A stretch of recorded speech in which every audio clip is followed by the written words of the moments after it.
پھر اے یہودیوں تمہارا حال یہ ہے کہ تم آپس میں ایک دوسرے کو قتل کرتے ہو. میں صرف آیت کا ترجمہ کر رہا ہوں. اور تم میں کا ایک گروہ انہیں ان کے گھروں سے باہر نکالتا جبکہ گناہ کے معاملے میں وہ ایک دوسرے کی مدد کرتے ہیں. گناہ اور ظلم و زیادتی کے معاملے میں. اور اگر وہ تمہارے پاس قیدی بن کر آ جائیں, قیدی کی صورت میں آتے ہیں, تو فاتوہم تو تم ان کا فدیہ ادا کرتے ہو. فدیہ کا مطلب کیا ہوتا ہے؟ مال وغیرہ دے کر کسی کو چھڑا لینا چاہیے. یہ ہے فدیہ. تو مطلب یہ ہے کہ اگر وہ قیدی بن کر کے تمہارے پاس آتے ہیں, تمہارے یا تمہارے خلفاء کے پاس, تو اس وقت تم مال وغیرہ دے کر انہیں چھڑاتے بھی ہو. یہ معمہ ہے سمجھنے کا نہ سمجھانے کا. ہاں, ایک طرف تو لگ رہا ہے کہ تم بڑے دشمن ہو ان کے, اور دوسری طرف یہ لگ رہا ہے کہ بہت بڑے دوست ہو, گویا تمہارے اپنے وہ لوگ ہیں, تبھی تو فدیہ دے کے چھڑاتے ہو. تو یہ کیا کہا جائے گا؟ یہ معمہ ہے سمجھنے کا نہ سمجھانے کا.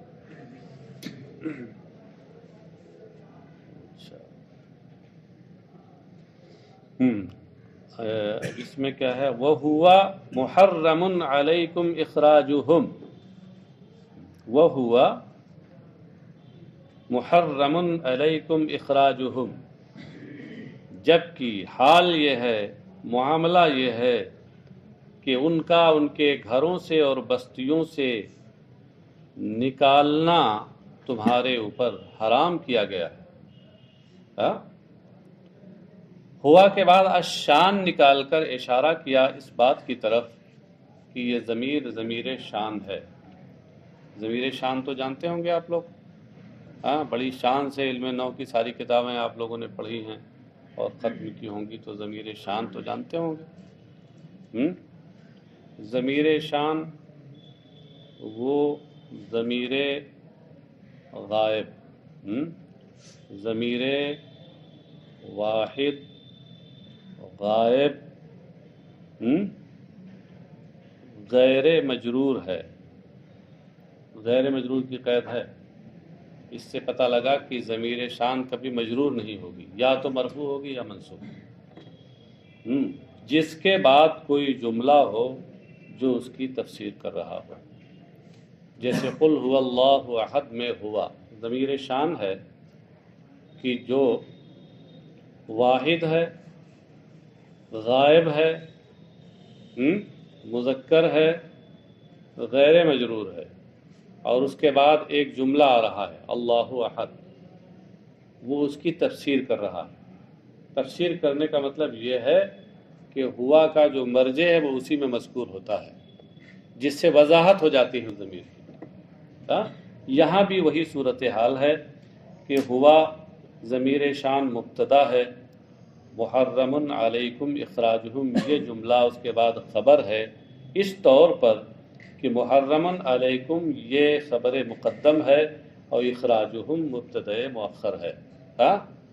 تو اس طرح یہ مبتدا خبر مل کر کے اور جملے اسمیہ خبریہ ہو کر ہوا ضمیر شان کی خبر ہے, اور اسی میں اس ضمیر شان کا مرجع ہے, وہ ہے اخراج. بات سمجھے؟ ہاں, اور اگر یہی ضمیر جس کے اوصاف میں نے ابھی بیان کیے ان تمام اوصاف کے ساتھ پائی جائے, صرف مذکر کے بجائے مؤنث ہو جائے, تو یہی شان کے بجائے ضمیر قصہ ہو جائے. ضمیر شان ضمیر قصہ میں صرف اتنا فرق ہے, ضمیر شان مذکر ہوتی ہے اور ضمیر قصہ مؤنث ہوتی ہے. بس. ہوا محرم علیکم اخراجہم جبکہ ان کے گھروں سے نکالنا یہ تمہارے اوپر حرام ٹھہرایا گیا ہے. کہتے ہیں متصل بقولہ وتخرجون, کہہ رہے ہیں یہ معنی اعتبار سے اس جملے کا تعلق وتخرجون فریقا منکم من دیارہم, اس سے اس کا تعلق ہے. اور بیچ میں اور جملے آ گئے نا, کہتے ہیں والجملۃ بینہما اعتراض, اور ان کے دونوں کے درمیان جو جملے آئے وہ جملے معترضہ ہوئے. اے کما حرما ترک الفداء, کیا مطلب ہوا؟ محرم علیکم اخراجہم، تو محرم یہ اس میں مفعول ہے، اور اس میں مفعول فعل مجہول کے معنی میں ہوتا ہے، تو اب معنی یہ ہوا کہ وحرم علیکم اخراجہم کما حرم ترک الفدا، یہ مفہوم ہو گیا اس کا، ہاں؟ کہ اب ان کا گھروں سے نکالنا یہ تمہارے اوپر حرام قرار دیا گیا ہے، جس طرح ترک فدیہ تمہارے اوپر حرام ہے۔ وکانت قریظۃ، اب یہاں سے واقعہ بتا رہے ہیں۔ دیکھیے نبی اکرم صلی اللہ تعالی علیہ وسلم جب ہجرت کر کے مدینہ طیبہ تشریف لے گئے تو وہاں اہل مدینہ میں دو طرح کے لوگ بستے تھے، کچھ یہودی تھے اور کچھ یہودیوں کے علاوہ تھے، ہاں؟ تو یہودیوں کے علاوہ جو لوگ تھے ان میں دو قبیلے مشہور تھے، وہ کون کون؟ ایک اوس اور ایک خزرج، اور یہ آپس میں ان کی بڑی آویزشیں رہتی تھیں، بڑی دشمنی تھی، ہمیشہ برسر پیکار آستین چڑھائے ہوئے، بالکل ہمیشہ۔ یہودی تو ہمیشہ سے سازشی مزاج کے تھے، ان کی کوئی بہت زیادہ عزت وہاں نہیں تھی، اگرچہ مال و ثروت والے تھے مگر عزت نہیں تھی، تو اس لیے کیا کرتے تھے کہ یہ بھی دو حصوں میں بٹ گئے۔ ان کے بھی دو قبیلے تھے، ایک قریظہ اور ایک بنو نذیر، ہاں؟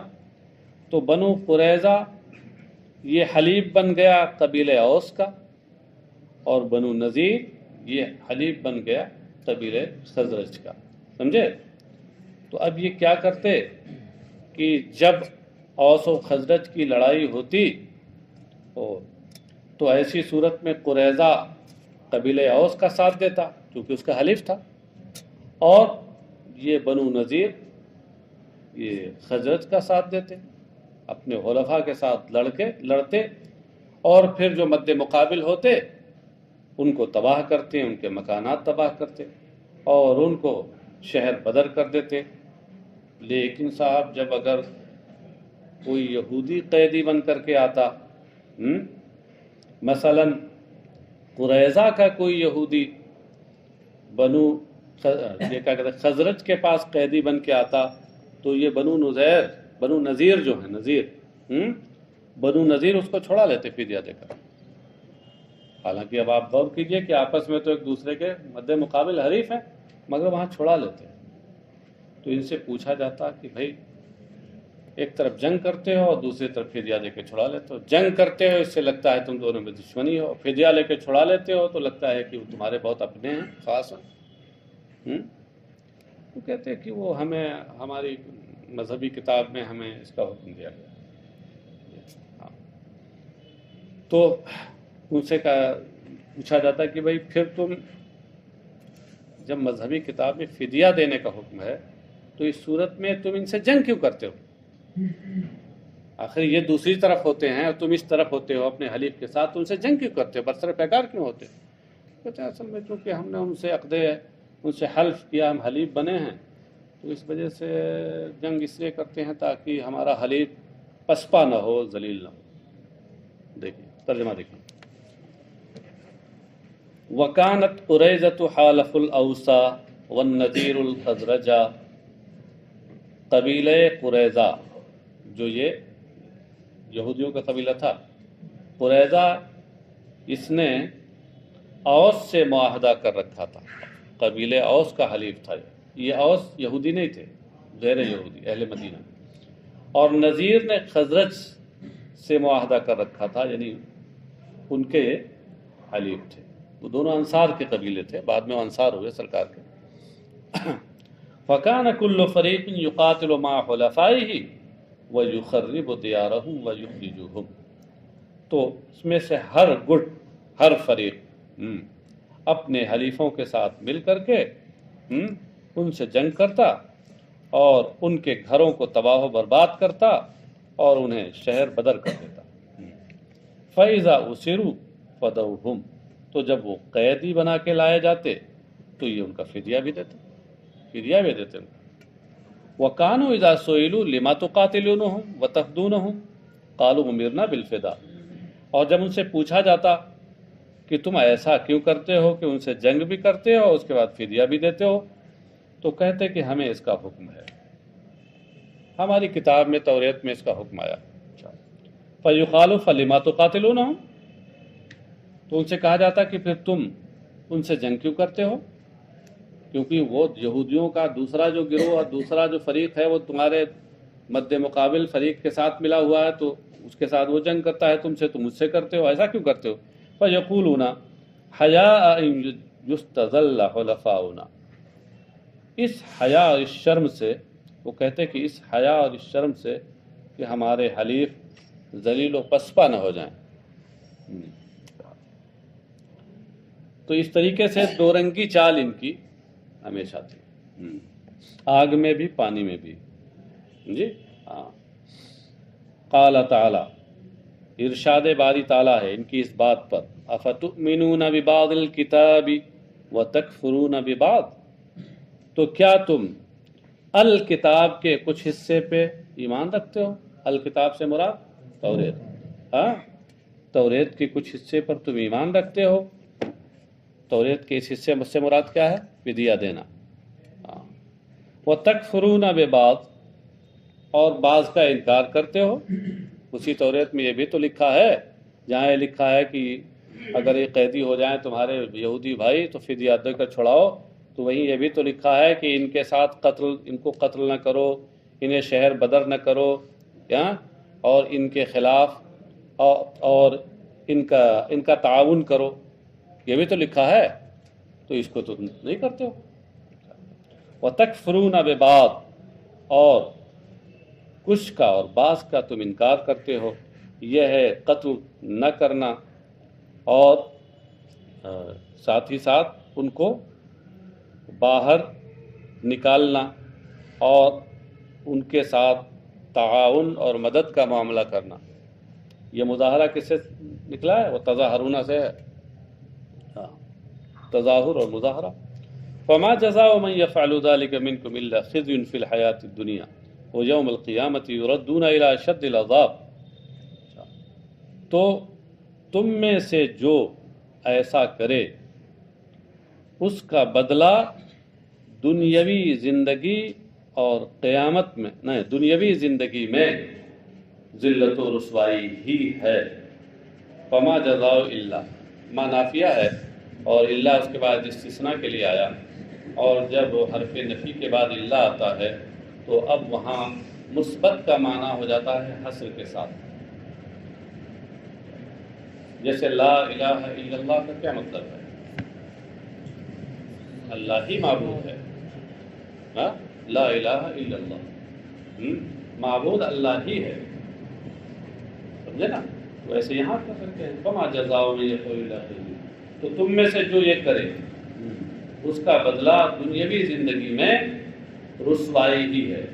خزیٌ کا لغوی معنی بتا رہے ہیں، ہوان و ذل، رسوائی، ذلت فی الحیات الدنیا۔ مفسر آگے کہتے ہیں کہ وقد خذوا بقتل قریظہ ونفی النذیر الی الشام وضرب الجزیہ، کہ جو اللہ نے فرمایا ہے کہ دنیاوی زندگی میں ذلت و رسوائی ہی اس کا بدلہ ہے، تو یہ بدلہ دنیا میں نہیں ملا، کہ قریظہ کو قتل کر کے اور بنو نذیر کو ملک شام جلا وطن کر کے اور ان پر جزیہ اور ٹیکس مقرر کر کے ان کو ذلیل و رسوا کی، وہ ذلیل و رسوا ہوئے۔ ہوا کیا تھا کہ جب نبی اکرم صلی اللہ علیہ وسلم پہنچے وہاں، اور آپ کی برکت سے انصار متحد ہو گئے، اوس اور خزرج کے جو باہمی جھگڑے تھے وہ سب ختم ہو گئے، تو ان یہودیوں کی پیٹ میں اب درد ہونے لگا، یہ تو بڑا مسئلہ ہے، ہم دونوں کو لڑاتے تھے، اب یہ شخص آیا، اس نے آ کر سب کو ملا دیا، تو پیٹ میں درد ہونے لگا۔ اب یہ اندر اندر سازشیں کرنے لگے، کبھی ان کو بہکاتے، کبھی ان کو بہکاتے، کبھی لڑانے پہ آمادہ کرتے، اس طریقے سے کرتے تھے۔ تو ایک موقع پر، بلکہ بعض موقعوں پر تو یہ جب مسلمانوں کے خلاف باہر سے کوئی حملہ کرتا تو یہ اس کی مدد کرتے. ہاں تو پھر نبی اکرم صلی اللہ علیہ وسلم نے کیا کیا کہ اب ان کے لیے آخری فیصلے کا حکم دے دیا، اور اس طرح یہ فیصلہ کیا کہ چونکہ بنو قریظہ جو تھے یہ قتل و غارت گری میں بھی ملوث تھے، اس لیے حکم یہ ہوا کہ ان کو قتل کیا جائے. حضرت سعد ابن معاذ جو انصار کے رئیس تھے اور سردار تھے، حضور اکرم صلی اللہ تعالیٰ علیہ وسلم نے ان کو حکم بنایا کہ آپ فیصلہ کیجئے ان کے بارے میں. انہوں نے کہا کہ قریظہ میں جتنے لڑنے پھرنے والے ہیں اس عمر کے ہیں، ان کو سب کو قتل کر دیا جائے، سمجھے، اور باقی عورتیں اور بچے جو ہیں بوڑھے ہیں ان کو چھوڑ دیا جائے. اور نذیر چونکہ یہ قتل و غارت گری میں یہ قبیلہ نہیں ملوث تھا، تو ان کے بارے میں انہوں نے فیصلہ یہ کیا کہ یہ جو نذیر ہیں بنو نذیر، تو ان پر ٹیکس جزیہ مقرر کیا جائے اور انہیں زندہ یہاں سے شہر بدر کر دیا جائے، شام بھیج دیا جائے. تو وہی ہوا. بہرحال ذلیل و رسوا دونوں ہوئے، قریظہ بھی اور نذیر بھی. اس طرح دنیاوی زندگی میں ان کے لیے ان کی قسمت میں ذلت و رسوائی آئی. وَيَوْمَ الْقِيَامَةِ يُرَدُّونَ إِلَىٰ أَشَدِّ الْعَذَابِ، اور قیامت کے دن انہیں سخت ترین عذاب کی طرف لوٹایا جائے گا. وَمَا اللَّهُ بِغَافِلٍ عَمَّا يَعْمَلُونَ یا عَمَّا تَعْمَلُونَ دونوں قراتیں ہیں. اور اللہ تمہارے یا ان کے اعمال سے بے خبر نہیں. بل یا نیچے لکھا ہے یعملون، ایک قرات میں بل یا نیچے لکھا ہے ابن کثیر و نافع. یعملون والی قرات جو ہے یہ ابن کثیر اور نافع کی ہے، اور جو تعملون والی ہے تا کے ساتھ اوپر لکھا ہے تاء الفوقیہ للاکثر، اکثر قراء کی قرات ہے. اولئک الذین اشتروا الحیاۃ الدنیا بالآخرۃ ولا یخفف عنہم العذاب ولا هم ینصرون. یہی وہ ہیں کہ جنہوں نے آخرت کے بدلے میں دنیاوی زندگی کو ترجیح دی. اشترى الحیات الدنیا، آخرت کے بدلے میں دنیاوی زندگی لی. تو اشترا بھی کا معنی جو ہے بدلے میں لینا بھی ہوتا ہے اور ایک شے کو دوسری شے پہ ترجیح دینا بھی ہوتا ہے. دیکھیے آپ غور کیجئے کہ خرید و فروخت میں ترجیح کا مفہوم پایا جاتا ہے. ایک طرف ثمن ہے اور ایک طرف ہے مبیع ہے. تو بائع کیا کرتا ہے، یہ بیچنے والا یہ ثمن کو ترجیح دیتا ہے، ثمن لیتا ہے، اور مشتری مبیع کو ترجیح دیتا ہے، اس کو لیتا ہے. تو ترجیح کا معاملہ ہے دونوں میں، یہ لازمی معنی ہے اس کا. جسے مفسر کہتے ہیں اشتروا الحیات الدنیا بالآخرہ بأن آثروها علیہا، یعنی اس میں اشترا میں ایثار ترجیح والا معنی ہے، اس طور پر کہ انہوں نے دنیاوی زندگی کو آخرت پر ترجیح دی. فلا یخفف عنہم العذاب ولا هم ینصرون، تو نہ ان کے عذاب کو کچھ ہلکا کیا جائے گا اور نہ ہی ان کی مدد کی جائے گی. مدد میں کیا ہوتا ہے، مدد کسی کی جاتی ہے تو مطلب یہ ہوتا ہے کہ پریشانیوں سے اس کا بچاؤ کیا جاتا ہے، دفاع کیا جاتا ہے، یہی نا. تو دفاع اور روکنے کا معنی اس کے اندر پایا جاتا ہے. اسی لیے اس کی تفسیر میں کہتے ہیں کہ لا ولا هم ینصرون یعنی یمنعون منہ، اور نہ ہی انہیں اس سے روکا جائے گا، عذاب سے ان کا دفاع نہیں کوئی کرے گا. وَلَقَدْ آتَيْنَا مُوسَى الْكِتَابَ وَقَفَّيْنَا مِن بَعْدِهِ بِالرُّسُلِ وَآتَيْنَا عِيسَى ابْنَ مَرْيَمَ الْبَيِّنَاتِ وَأَيَّدْنَاهُ بِرُوحِ الْقُدُسِ أَفَكُلَّمَا جَاءَكُمْ رَسُولٌ بِمَا لَا تَهْوَىٰ أَنفُسُكُمُ اسْتَكْبَرْتُمْ فَفَرِيقًا كَذَّبْتُمْ وَفَرِيقًا تَقْتُلُونَ. اور یقیناً ہم نے موسیٰ کو الکتاب دی، یعنی تورات. کیا اشارہ کیا جی، وَقَفَّيْنَا مِن بَعْدِهِ بِالرُّسُلِ، اور ہم ان کے بعد ہم نے رسولوں کو لائے. تو ان کے بعد کیا؟ ان کے بعد سے مراد حضرت موسیٰ کے بعد. ہاں، مفسر اس کی تفسیر میں کہتے ہیں اے اتبعناہم رسولا فی اثر رسول. ہاں، یعنی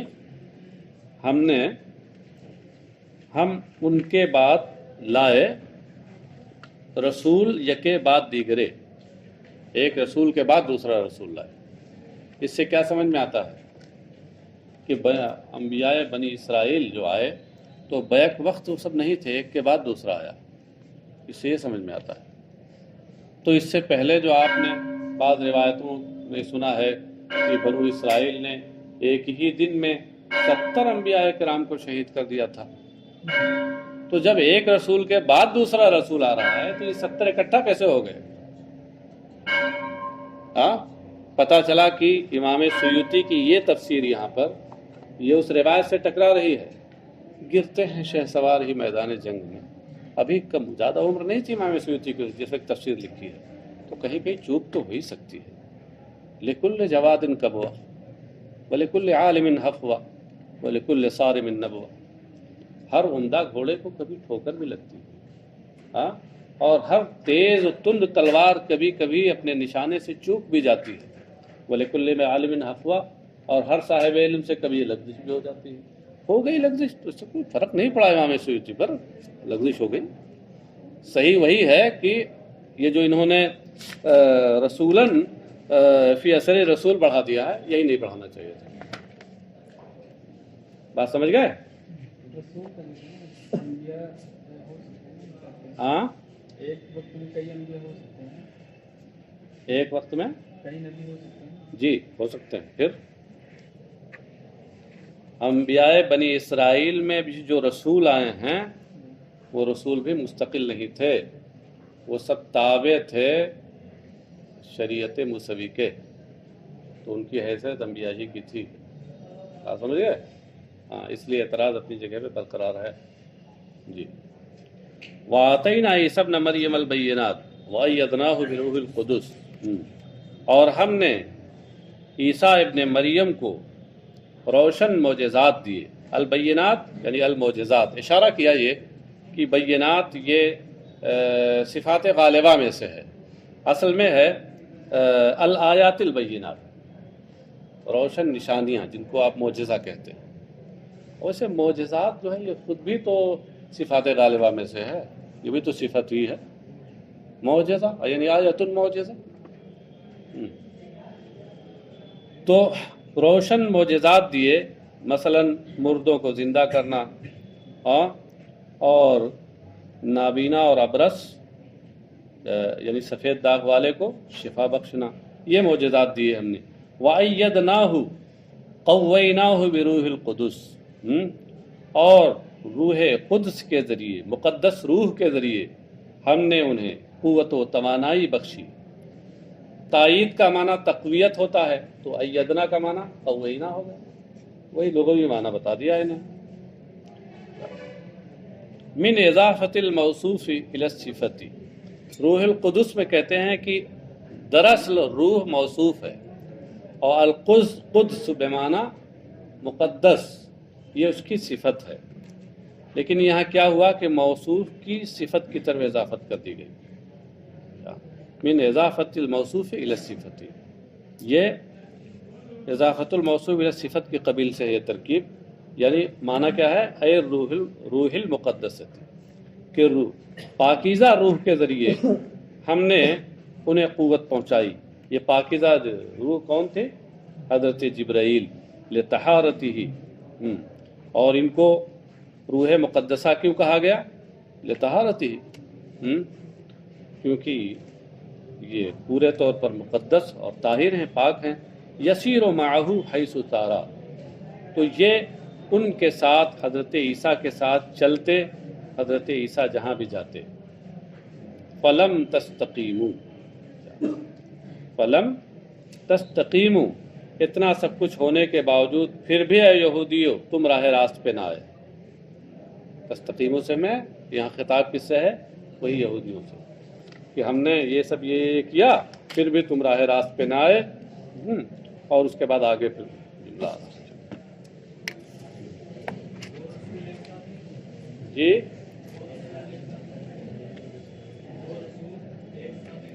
آ سکتے ہیں، مگر یہ فی اثر رسول جو کہا ہے انہوں نے، اس سے سمجھ میں آتا ہے کہ ایک کے بعد دوسرا آئے گا، اسی کو تو میں کہہ رہا ہوں، یہ ان کو نہیں کہنا چاہیے تھا۔